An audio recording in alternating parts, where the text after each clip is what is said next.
سلامونه دوستانو، ستړي مه شئ. دوستانو، په نننۍ ویډیو کې د سعودي عربستان پروازونو په اړه معلومات درکومه چې په اوسني وختونو کې کم هوایي شرکتونه د افغانستان څخه سعودي عربستان ته پروازونه کوي. په کمو شرایطو برابر کسان کولی شي چې د کابل څخه سعودي عربستان ته سفر وکړي. د هغې ترڅنګ که مسافر چې په سعودي عربستان کې اوس مهال بندي، آیا هغه هم کولی شي چې افغانستان ته بیرته لاړ شي؟ نو د غواړو معلوماتو لپاره ما سره د ویډیو تر پای پورې وګورئ. دوستانو، اوس مهال د افغانستان څخه سعودي عربستان ته آریانا هوایي شرکت په هفته کې 3 پروازونه ترسره کوي، چې 2 پروازونه به د کابل څخه جدې ته هره یکشنبه او پنجشنبه ترسره کیږي او بل پرواز هره دوشنبه د کابل څخه ریاض ته ترسره کیږي. همدغه پروازونه برعکس د جدې او ریاض څخه کابل ته ترسره کیږي. خو دلته مهمه موضوع څه ده چې په اوسني وختونو کې کومو مسافرو ته اجازه ورکوي کیږي چې آریانا هوایي شرکت سره د کابل څخه سعودي عربستان ته سفر وکړي. دوستانو، تاسو واړو ته پته ده چې سعودي عربستان په ځینو هیوادونو باندې د پروازونو بندیزونه لګولي وو، کم چې په هغه کې افغانستان پاکستان هم شامل وو.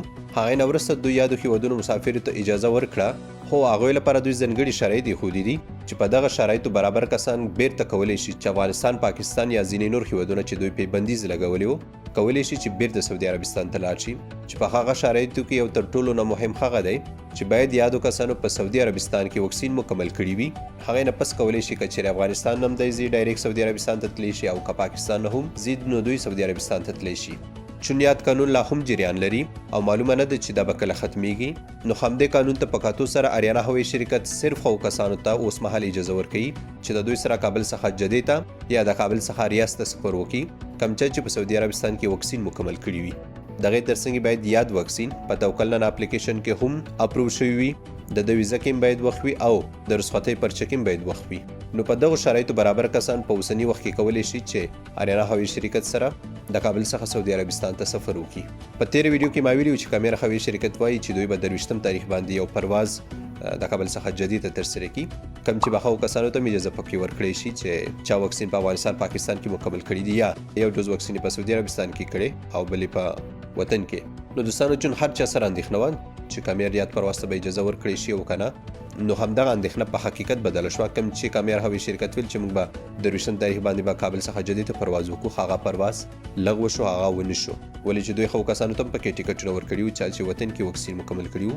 نو دا چې سعودي عربستان قانون بدل دی، نو همدې په خاطر کامیر کوم پرواز چې هغه ونه شو. خو کامیر هوایي شرکت راتلونکي څو پروازونه د کابل څخه جدې ته ریاض ته اعلان کړي دي. کم شرایط چې ما مخکې وښودل، هماغه شرایطونه برابر کسان کولی شي چې کامیر سره هم د کابل څخه جدې ته پرواز وکړي.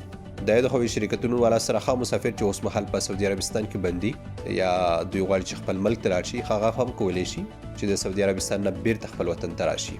دلته یو موضوع ته ما تېرو ویډیوګانو کې مې یادونه کړې وه چې اوس مهال سعودي عربستان هغه مسافر چې وطن کې واکسین کړي دي، دوی که چیرې متحده عرب اماراتو ته لاړ شي، هلته 14 ورځې کرنټین تېر کړي، نو بیا کولی شي چې سعودي عربستان ته لاړ شي. خو دې کې مهمه موضوع څه ده چې یاد مسافر به د متحده عرب اماراتو ویزیټ ویزه اخلي. کوم چې د پاکستان پاسپورټونه دي هغوی لپاره خو ویزیټ ویزې کیږي، خو کوم چې د افغانستان پاسپورټونه دي نو دوی لپاره متحده عرب امارات ویزیټ ویزې نه ورکوي.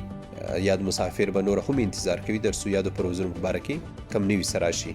زه پوره امید لرم چې دا دومره کسان سعودي عربستان همداسې نشي پرېښودی. د دوی لپاره به قانون حتما بدلوي، خو دا چې کله یې بدلوي د دې معلومات نه کیږي. خو خیر، که څه انشاءالله زه در سره شریکوم. نور ستاسو دعاګانو او سپورټ څخه زه د زړه له کومې مننه کوم. ښاد او آباد اوسئ.